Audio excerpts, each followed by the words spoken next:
All right.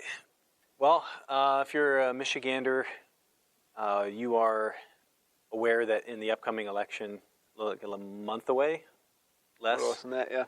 less than a month away, one of the things that you'll have a right or an opportunity to have a say in is what will be enshrined in our state constitution regarding what's being touted as reproductive freedom or reproductive rights. We'll talk about that more in a moment.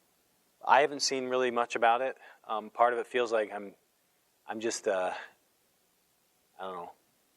What can I do? What can I say? I feel pretty strongly about this issue, both for personal reasons. I have a family member who's greatly been impacted by it, and just from what I understand, the scriptures to teach, and also just common sense, honestly, and science itself, which says to me and to us, like what's in the womb. You got heartbeats going on, which again you can obscure that language and try to make that seem fuzzy and confusing. It's really not. You've got separate DNA. You've got life. It's growing and developing, so you know it's alive, and it's not the same organism as the womb that it's in. Correct. Right? So this is a separate human being. So we just want to take a couple minutes just to read through the language. It was actually harder than I thought to maybe find it, and not just the wording that's on the proposal. We want to read and go through some of the wording that's actually what it will end up in our state constitution. And there's a lawyer and a doctor, we'll probably link that video, that address this from like a legalese, like more, kind of approach to that. I guess that's above, in terms of my understanding of legal wording and stuff like that. This is just a common sense thing. I don't think you have to be a doctor or have passed the bar exam to be able to read this stuff and think about it and think maybe this isn't a good idea. And I don't know. Hopefully this will at least cause you to think about it. So Section 28, right to reproductive freedom, it's being called. Let's just stop right there before we even start reading it. Reproductive freedom. Do we not already have a right to reproductive freedom? Who out there is not having the right to reproduce? Right. And even we have a right to reproduce, obviously, with consent. No one is threatening to say that you can't reproduce. This is just language to muddy the water. Really, it's about killing an offspring of the child that's in the womb. That's really what this is about when it comes down to it. Yeah, I think if they were being honest, again, just common sense. What is this really about? It's really about sexual freedom.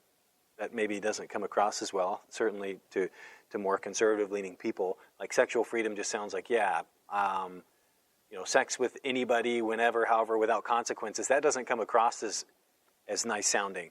And let me just, I guess, appeal to this. So a lot of this wording and stuff that is being used, it reminds me of like a teenager that just obscures, trying to manipulate their parents. It's like, hey, be home at 10. That's your curfew. Be home at 10 o'clock. And then they come home at like 9 o'clock the next morning, and then mom and dad are mad and whatever. And they're like, well, you didn't say 10 p.m., right? Was my curfew. Mm-hmm. You didn't say what day. Yeah, you didn't say what day. Right. You didn't say what time zone. It's 10 p.m. What? Oh, Eastern Standard Time. Well, you didn't say that. And it's like when you're trying to get away with something, when you're trying to be sinister, there's a way to use words and language to frame things and to make people feel like they're going crazy. And I think that's all over this amendment and all over this language. We'll talk about the kind of the propaganda piece of it that is everywhere. If you watch YouTube videos, you've already seen a gazillion commercials about Prop 3 from Reproductive Freedom for All.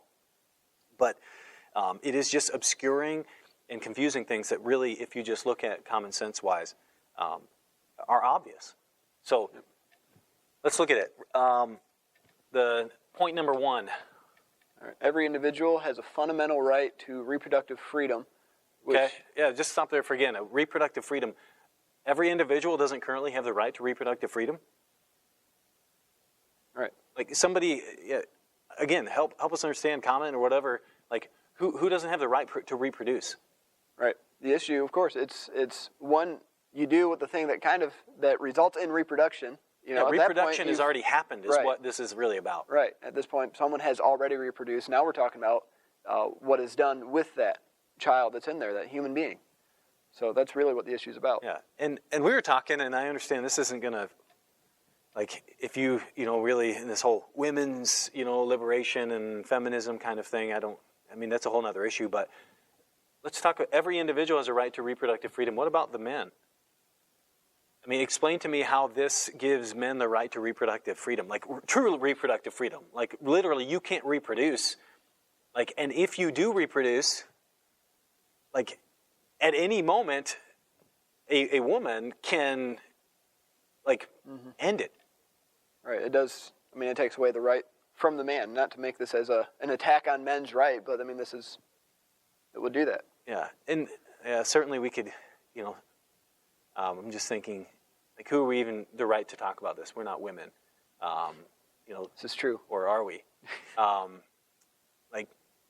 So we can't say that. Just in and of itself is ludicrous. Like, you don't have to be that person to be able to know something about that, or to be able to even enact reasonable measures and guardrails. You don't have to be that person. You can learn things like outside of that situation, and that's just common sense. It'd be like saying, I'm not a Russian, so I can't say the Russians shouldn't invade Ukraine. Yeah, I mean, certainly there's probably a gazillion different examples where that just is ludicrous. Like God, like we have brains to think and to be able to put ourselves in other people's situations, and also sometimes we need people that aren't us, like to step in. Go on, sorry, Rich entails the right. So Rich entails the right to make and effectuate decisions about all matters relating to pregnancy, including but not limited to prenatal care, childbirth, postpartum care, contraception, sterilization, abortion care, miscarriage management, and infertility care. So, I think all we're doing at this point is just muddying the water. We're throwing abortion and the right to kill a child that's been conceived in the womb, and we're trying to just mix it up with all this other stuff that... With miscarriage management, of all things. And that's certainly been a common thing. If you're like me, you've heard stuff like, oh, well, this is going to threaten doctors in terms of like miscarriages or ectopic pregnancies. Listen, just common sense.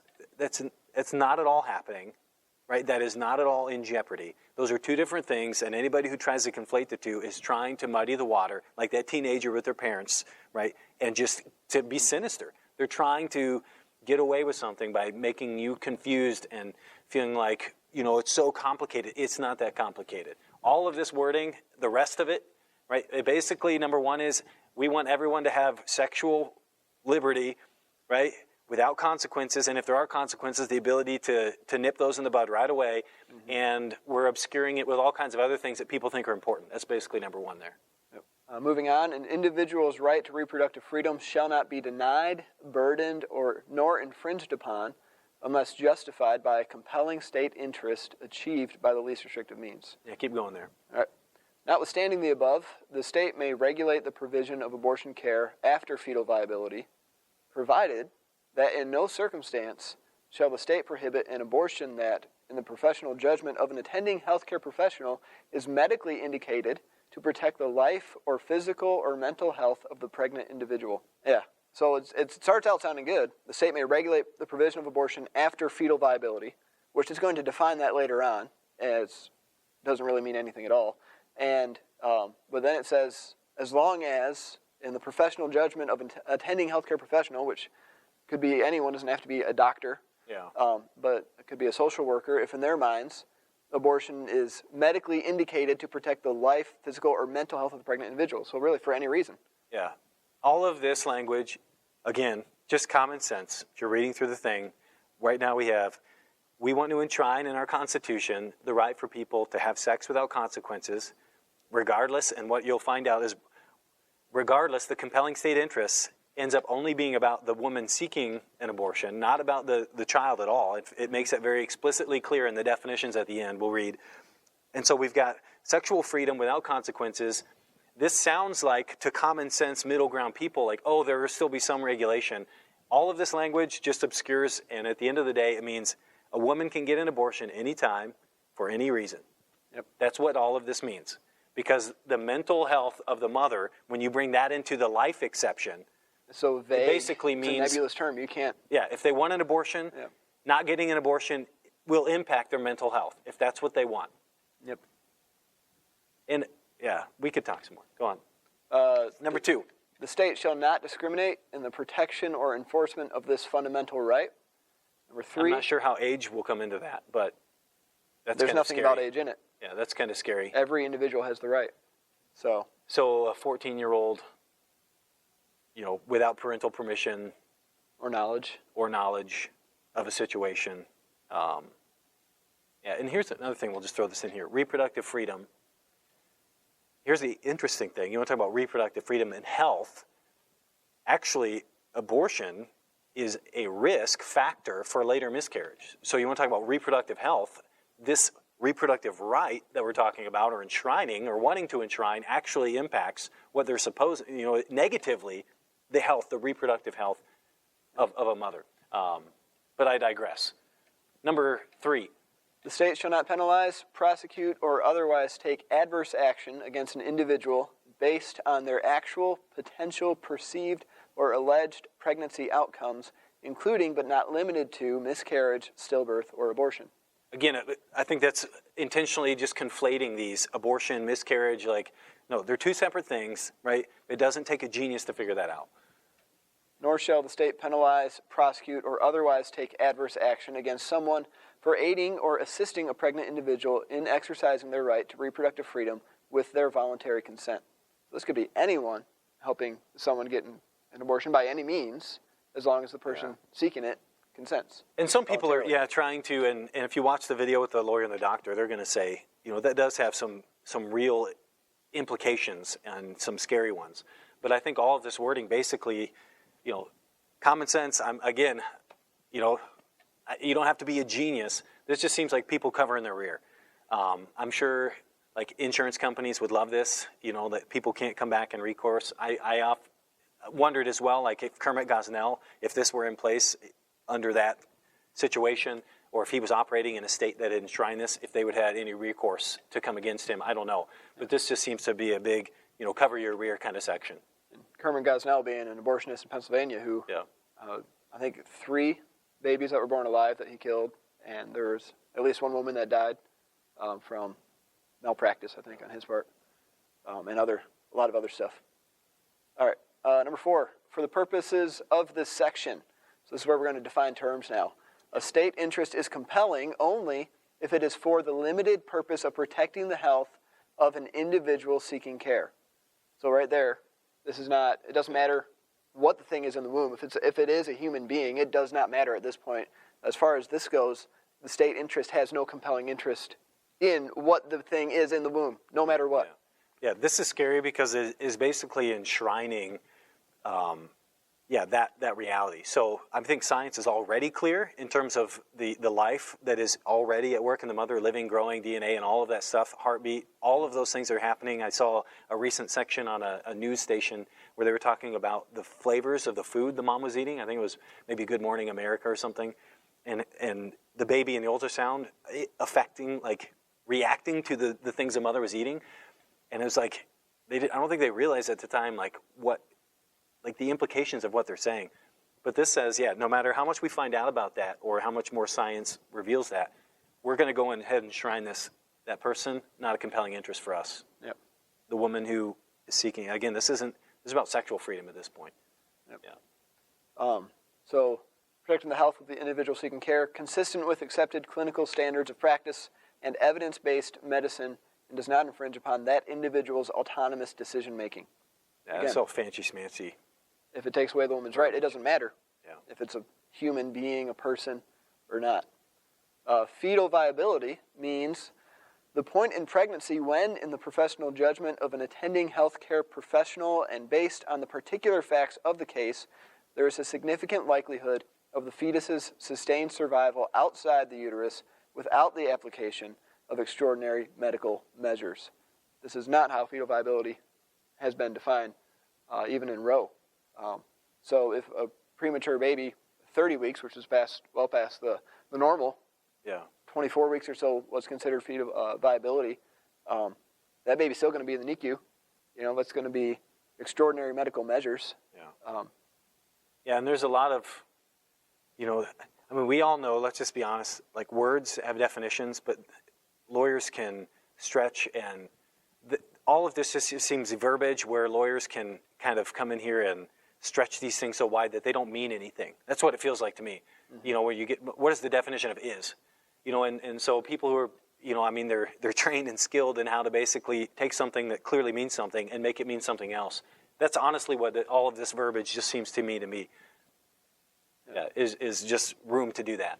Fetal viability is totally up to the opinion of the professional. Yeah, professional judgment. Yeah. Then you've got all these not objective things; they're subjective, like significant likelihood, facts of the case. All of this subjective nature that they're just injecting into this, so that basically it means nothing. I mean, again, common sense take. You don't need to be a lawyer or a genius to figure that out. Yep. All right, number 5, this section shall be self-executing. Any provision of this section held invalid shall be severable from the remaining portions of this section. Yeah, that's normal language where you just, contractual kinds of things. If something is in there found and dismissed, like everything else remains intact. So you won't see all of that verbiage that we just read. You won't see that when you actually go to the ballot box coming up in November. So this is the wording that you'll see on the actual ballot. All right, so proposal 22.3, a proposal to amend the state constitution to establish new individual right to reproductive freedom, including right to make all decisions about pregnancy and abortion, allow state to regulate abortion in some cases, and forbid prosecution of individuals exercising established right. And I do want to pause for a second. So allowing state to regulate abortion in some cases, we're talking about after fetal viability, which is less than 1% of all abortions is after fetal viability at that point. And again, I'm not a genius, but it seems to me that is trumped by the other language that we read in the proposal. So this apparent sense in what it's saying, this is what you're voting on, that it allows it to regulate abortion in some cases. In some cases is less than 1% of all abortions, and there's ways around that within the amendment itself. Yeah, I don't really see at all where it actually lets the state, because the compelling interests that are already defined in the actual wording is the woman who's seeking the care. And based upon, her mental health and all these other things, it just seems to have erased any sense of any regulation at all. And I think any lawyer worth their salt is going to, knows that these words and definitions and terms are so broad that, again, this seems like, there's some common sense applied to this. I'm sure that, even if you're somebody who just thinks there should be some allowances up to certain, this maybe appeal to you, but the reality is I don't think there's any regulation at all, from what I can understand. Watch the video on the lawyer and the doctor. They probably make that more clear. This proposed constitutional amendment would establish a new individual right to reproductive freedom, including right to make and carry out all decisions about pregnancy, such as prenatal care, childbirth, postpartum care, contraception, sterilization, abortion, miscarriage management, and infertility. Yeah. I would say the same thing there that we've already said about the actual, that's pretty close to the actual number 1. The next point is that it would allow state to regulate abortion after fetal viability, but not prohibit if medically needed to protect a patient's life or physical or mental health. And there you have it. In other words, AKA, like mental health. I mean, these are just code words for any lawyer to mean anytime, every time. So it allows the state to regulate abortion except anytime the woman wants an abortion. Right, if it doesn't, that's basically what it's saying. I think it says earlier, as long as it doesn't restrict her autonomous decision-making ability. As long as... This is so shady. Yeah. Allows the state to regulate abortion except when the woman wants an abortion. Basically. You guys getting this? Okay. Next point. Forbid state discrimination in enforcement of this right. Prohibit prosecution of an individual or a person helping a pregnant individual for exercising rights established by this amendment. Yeah, well, not to mention, these aren't rights. I mean, we're talking about, sexual liberation. We've already gone through all that, but it's all just the same repeated phrases. These are about normal, common sense, rights and preventions and all of this stuff, and it's all just couched in there. It's about abortion. Right. About killing conceived children in the womb. Period. And the next point is that this would invalidate state laws conflicting with this amendment. And then should this proposal be adopted, yes or no? So that's what you'll see on the actual ballot. Let's go, I guess, while we're at it. We can maybe chop this up later if we need to. But go ahead and go to the actual website. Go to the top here. So this is, if you look up this stuff, you've probably, watching YouTube videos, you've already seen a lot of the advertisements or the promotional propaganda stuff, vote yes. A lot of that's coming from Reproductive Freedom for All, whatever that foundation involves. Notice just the framework, again, reproductive freedom. I mean, what does that even mean? I don't know what people think that means, but it's this appeal to oh yeah, we want freedom. It's just couched, it's cover for what it actually is. If you're saying that you can't kill the baby, then you're being oppressive. You're trampling on people's rights. Go ahead. Well, what you'll see in all this propaganda stuff, again, just common sense approach to it. Just think through this. Don't not trust your common sense. They appeal to common sense, this is common sense, what they're suggesting. I submit to you that it's not common sense at all. It flies in the face of common sense. And so all of this language, and again, why are they obscuring? Why are they using these, they want to talk about being afraid and doctors being afraid. This is seeming to make people be afraid. You want political interference is this big theme. Mm-hmm. You want politicians interfering? And we talked about it's just shady. The whole thing is shady and trying to get you to associate things with other things that shouldn't be associated at all, and then to act in accordance, not with the truth, not with what is obviously apparent, but what is kind of manipulated, the framework that's being put around this thing. And so I think, hoping that some people just respond to the code phrases and, the people talk about dog whistles, that are being used, political interference. I don't want that. Yes, And the reality is, we already talked about, you could misconstrue political interference, like you said, going grocery shopping. Right. You can say, are you going to let the politicians come decide what you can and can't get from the store? Well, yeah. We've got laws saying that you can't sell food that hasn't been properly regulated and gone through, all this red tape. The FDA, to say that this is safe food to eat. The government has a compelling interest in that case to protect the health of the individuals buying food. In this case, I would say the government has a compelling interest to protect the life of the child that's in the womb of the mother. That's been conceived, yeah. And I always grew up, again, I'm not a genius, but I always just grew up thinking calling stuff this pro-choice rhetoric. I always just thought to myself, the woman, they're making a choice. Nobody's saying they don't have they can't make this choice to be sexually involved with another person. Mm-hmm. That's the choice. Thing is, that choice entails certain consequences. There is a likelihood that something could happen, that you're going to become pregnant from it. Exactly. And when you engage in it. And then you want to construe then dealing with that consequence in a horrific way as being pro-choice. And I was only in middle school, high school, just growing up hearing all this stuff, thinking you don't need to be a genius to process this. Mm-hmm. And they're always trying to frame this in such a way, it's not direct, it's not transparent, it's always clouded, and they have to associate it because it is obviously something that you just would not engage in if you just looked at what is obvious. And so they just have to attach it to these other things, hoping that people will latch on to that. Mm-hmm.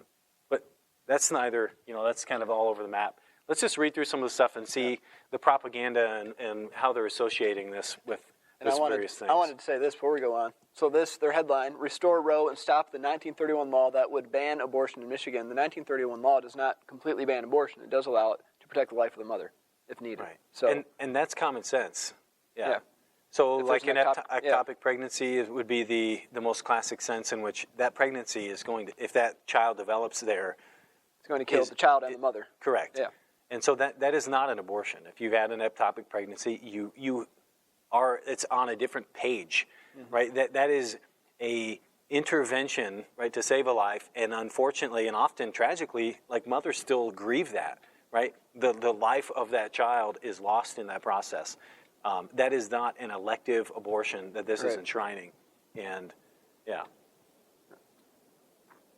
Thousands of doctors and nurses support Prop 3. Okay, so, just pause for a moment. I mean, all this is doing at this point, like smart people, right? People smarter than you, they support it.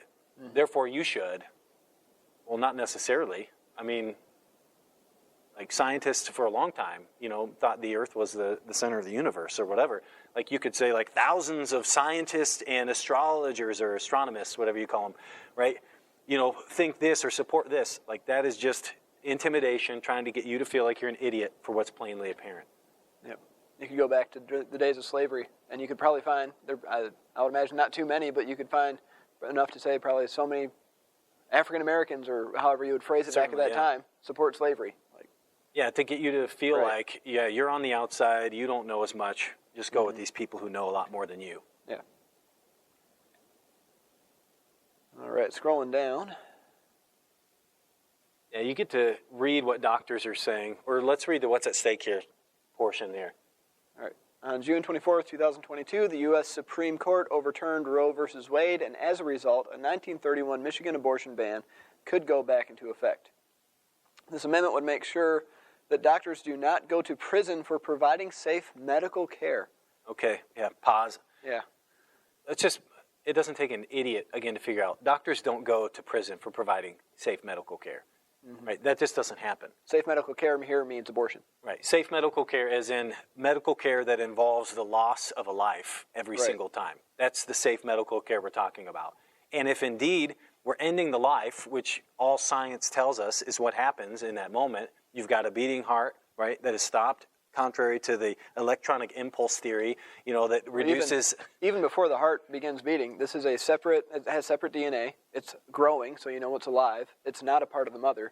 Like, this is a separate human being. This is a human being in the earliest stages of development. Right, and snuffing out that life in order to allow the woman, man sometimes involved in pressuring that situation to go on without consequence or without burden, that's providing safe medical care. So in other words, just common sense, do we want doctors, right, to go to prison for helping, for instance, a woman kill her 2-year-old? Yeah, doctors should go to prison for that. Absolutely. Yeah. So the reality is, we're just going to muddy this and cloud it. Forget the fact that the child is a separate, distinct human being, and we're going to call that safe medical care. Right. Yeah.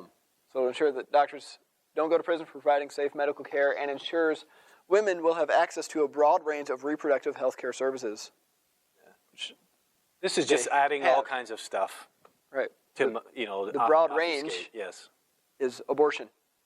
That's the only other thing that this would be, as far as reproductive health care services. In emergency situations, doctors need to act, and Proposal 3 will stop politicians from getting in between women and their doctors. Okay.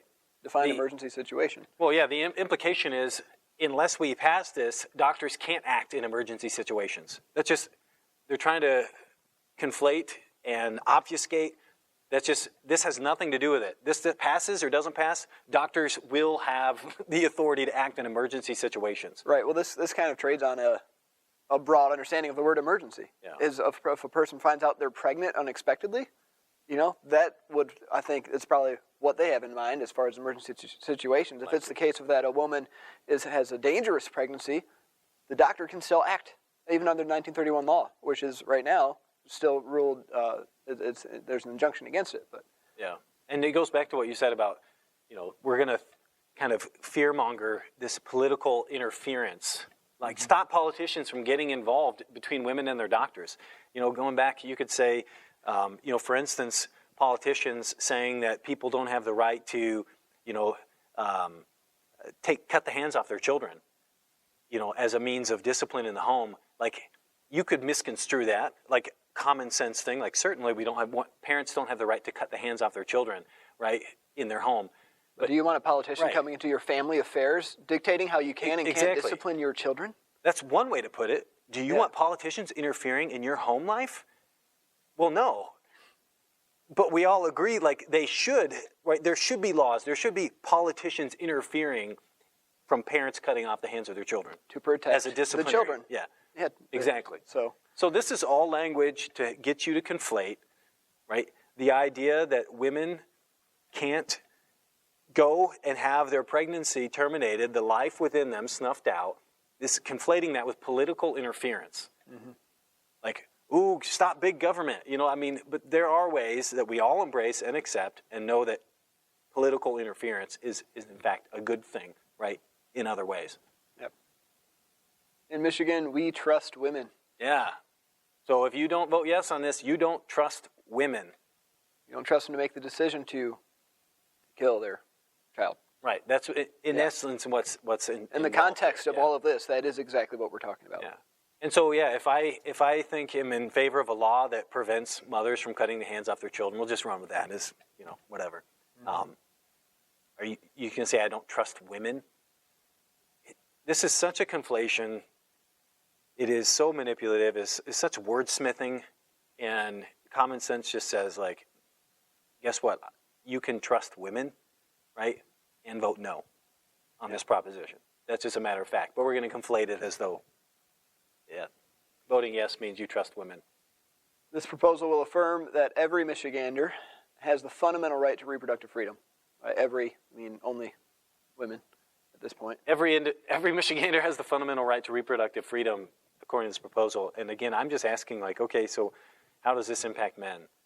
What is their right to reproductive freedom in terms of, like, the woman having an opportunity or a permission enshrined in the Constitution at any moment during the pregnancy to terminate it without, they're not in the picture at all. Whether they want the child, it has no bearing. They both could have consented in reproducing and wanting a child, and then the woman changes her mind. Correct. She can kill his child.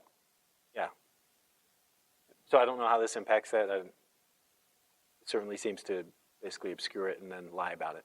So this involves the right to make and carry out decisions without political interference. We already talked about that. Yep, about all matters relating to pregnancy, including birth control, abortion, prenatal care, and childbirth.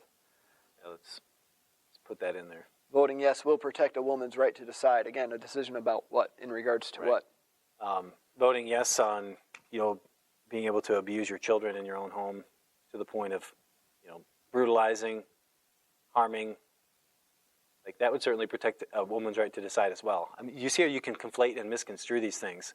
And you have to ask yourself, like, what else could you say that about? Mm-hmm. Anyway. Together, Michigan voters can protect reproductive freedom. Whatever that is. For ourselves, for our families, and our future by voting yes on 3. There's a link to an article. Common sense, middle ground. There's that appeal. I'm appealing to common sense. This isn't common sense at all. It's rather uncommon sense. And then stops the 1931 abortion ban. I think they like to throw that 1931 law in there, like, just to make you feel like it's old, so it must be outdated. But the reality is that, like, laws against murder, laws against all other crimes, like, the Bill that of we Rights just gladly accept. The Bill of Rights is much older than the 1931. So just because it's old doesn't mean it's bad. Mm-hmm. But they want to. I think there's a sense of conflating that, like the word archaic is used elsewhere. Restores the rights we had under Roe versus Wade for 50 years. So again, to make it sound like a long-standing precedent. Yeah, and let's all just admit, like, I mean, I don't know how long slavery rights were enshrined or protected, but to appeal to them as though how long they've been protected is somehow, a sense in which they certainly shouldn't be touched, on the other hand, seems to be, appealing here. We had it for 50 years. We had it for so long. Like, what's the problem now? It's wrong. That's what the problem is. Here's some quotes. A doctor is saying tying a doctor's hands is dangerous. I would happen to agree with that tying a doctor's hands is dangerous. Again, obviously the conflation is that this is tying a doctor's hands. Thing is that we tie doctors' hands already in ways like so that they can only practice safely. Right. To protect the health of their patients. So in what ways are we tying a doctor's hands is the question. Doctors work hard to foster relationships with our parents, relationships built on trust, or with our patients, relationships built on trust and privacy. We must ensure that Michigan remains a haven for sensible health care. Yeah. Again, this appealing and framing things like, so if you oppose it, right, you are in favor of nonsensible health care. Right. Not true. Right. Sensible healthcare includes killing your child Yeah, I would. because it's not born yet. I'm old-fashioned. I happen to think healthcare means like actually enhancing the health of the individuals involved, and it's just convenient. Usually not at the cost of another individual. Yeah, you can dive into what abortion involves, and certainly the transparency isn't going to come on this issue because that makes it obvious, understandable, plainly apparent, and yeah, you're not nonsensible if you oppose this type of practice. Here's another quote. Every pregnancy is different and requires me to be able to treat each one accordingly without government interference, without fear of repercussions to patients or doctors. So there you have the government interference. This is about government interference or not. Doctors already have government interference. Mm-hmm. This isn't undue government interference. And then I like how, well, I don't like, but every pregnancy is different. This is the common thing when you're dealing with something that just seems obvious. You talk about all the ways that it could be different and all of the factors, and you just start bringing it in, and you just muddy it and make it feel like there's really, there's confusion. You don't know what to do. It's so confusing. There's so many factors involved. And because of that, we're going to make a blanket legal for everyone. Yeah, the thing is obvious. You have to go back. Is it a human being, a living human being, or not? And there are all kinds of ways to begin to muddy that water and stir it, but that's the bottom line. And so every situation is different, it requires accordingly.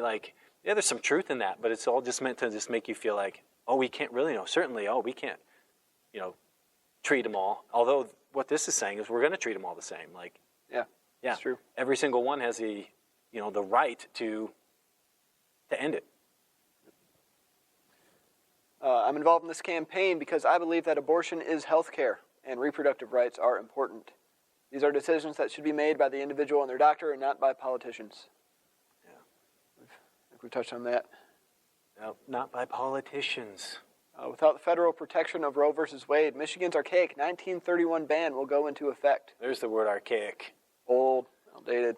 Yeah. This means we wouldn't be able to provide abortion care to women and girls who are victims of rape and incest. All right. Well, this is interesting, and we talked a little bit about it. So this idea of rape and incest, certainly I'm opposed to abortion in any case because I have to go back to, is it a human being or not? Yep. And the circumstances of that, a rape and incest are certainly hellish. I wouldn't wish that on anybody, and it is hard if you say, well, what if it were your daughter? What if it were, someone in your family? And man, that's a heavy thing to carry. But the reality is,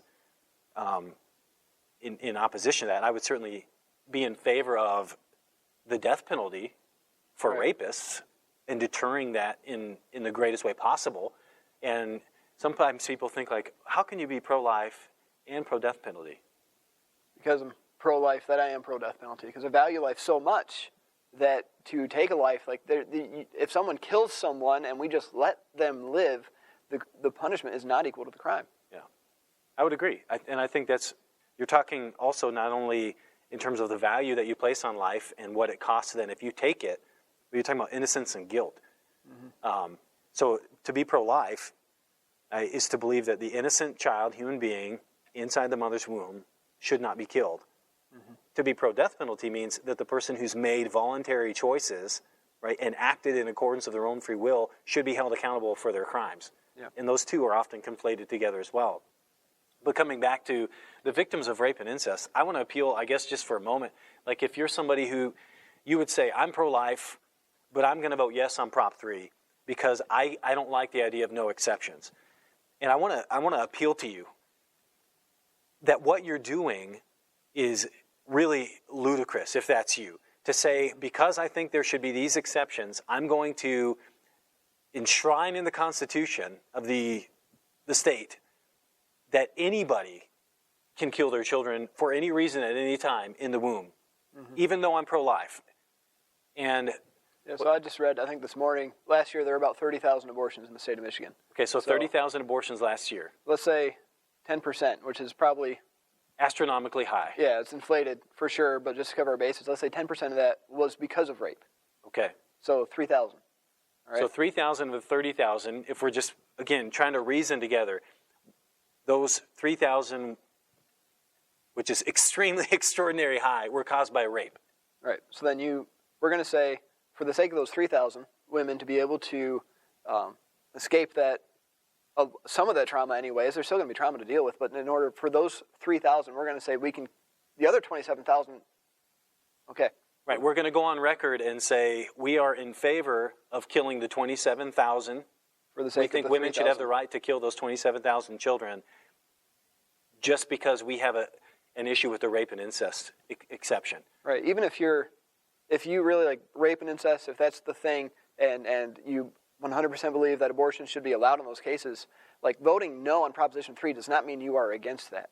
Yeah, and I would say voting yes on Proposition 3 is ludicrous and insane. Mm-hmm. Like, you wouldn't apply that to any other situation where you say, like, yeah, I'm okay with people killing 27,000 children because I think these other 3,000 children, like, should be allowed to be killed. That's insane. And I want to say, like, this is just reality. I think that blood is on your hands. You vote yes on this, like, you need to deal with that in your conscience. And I don't think that's not justifiable in any stretch of the imagination. To take that course of action. But that's how politics works in all kinds of ways. I remember when I first learned, like, you see all these political ads like, this person is against this and that person's against that. Mm-hmm. What you don't realize is so often, yeah, they voted no on something, that said, like, do you think, this should happen? And then also the same bill said, and we're going to kill your family and children if you vote yes. It's like, right. Well, yeah, I voted no. And then they just construe it like, oh, then you voted no against this. And we don't get the whole story. I mean, I hate politics. I hate how you manipulate situations to, present people as things that, are just kind of false perceptions. Mm-hmm. And the reality here is, if you're voting yes on Prop 3, right, that you are going on record, right, apparently when life begins, you have no question about that, mm-hmm. right? Because, again, there are already laws that talk about that. If you don't know when life begins, which science tells us the best science we have, if you're going to trust the science, says that this is an individual, distinct human being. And if you don't know when it begins, and you're still going to fire into those bushes. I mean, I went through hunter safety here in Michigan. That's one thing they tell you. You don't fire a gun into the bushes unless you know for sure. Is that a deer or a person? I don't know. It's probably a deer, so I'm going to shoot. And that's a person. That you're definitely liable for that. Like, that's huge. That's negligence. That's recklessness. Exactly. And the illustration of just blowing up a building. If you're demolishing a building, let's say, there's 100 rooms in there, and, you're in a hurry, you skip the last room, and somebody says, like, well, was anybody in that building? Like, I'm 99% sure there's nobody in there. Like, you can't operate when life is concerned under those situations. And that's not even at all a reflection when you give people the right to end the life of the child that's been conceived in their womb, anytime, anywhere. That's what this does. Anytime, really, for any reason that you can claim to be the mental health. I mean, it's a blanket covering for these reproductive rights. If you vote yes on this proposition, you are, right, enshrining into law something that is insane. And I think if you think about it, you really aren't in favor of all of that. And so vote no. Right? If you really want some of these other things or these exceptions for rape and incest, if you think that should be allowed, then pursue another course. Don't kill 27,000 innocent people because you get sucked into this thing and you don't take the time to think about it. And this is passionate. I'm certainly passionate about it. I had somebody in my family who's dealt with abortion, who's been on the active end of that and dealt with years and decades of the guilt and the mental impact that you won't hear about often. Statistics are another place that you can twist and misconstrue, and you can do origami with that stuff, and you can make it say what you want. And generally, you can have a study, and if it doesn't say what you want to say, you just throw it out and find a new one that does. And the common sense just says what it says. Yep. And my prayer, my hope is that you'll vote no, certainly on Prop 3. But certainly, if you're a middle ground person who just the rape and incest thing is what gets you because you can't imagine that or think that you can't force somebody into that situation to have to live with that, that is a horrific thing. People live with trauma all the time. They're left with children with perhaps a mental handicap or something, like a drunk driver, an incident, and things like that. Like this world is I mean, it's hellish, the stuff that people have to go through, the suffering and things. But the answer is not to kill innocent life. Right. And, certainly we have a hope that even in the most horrific things, that there's a promise of heaven. There's a hope as Christians that God is coming to make all things new. And so that, certainly helps us persevere through some of this stuff. But again, my prayer is that you would just think and really examine. Don't be sucked into the rhetoric and all of the obfuscation and all of the fear-mongering about political interference. And it's just, I could just keep repeating myself, but I just certainly hope that, I want to do something. Mm-hmm. I feel like it's a kind of a drop in the bucket in terms of our state record. But, just trying to get people to think about it. I pray that it'll take this opportunity that we have while we have it to make some kind of difference. Yeah, I mean, we literally have a month left, less than a month. Yeah. And so, yeah, please consider these things. Please apply common sense. Please don't get sucked into this rhetoric. And, may God help us all.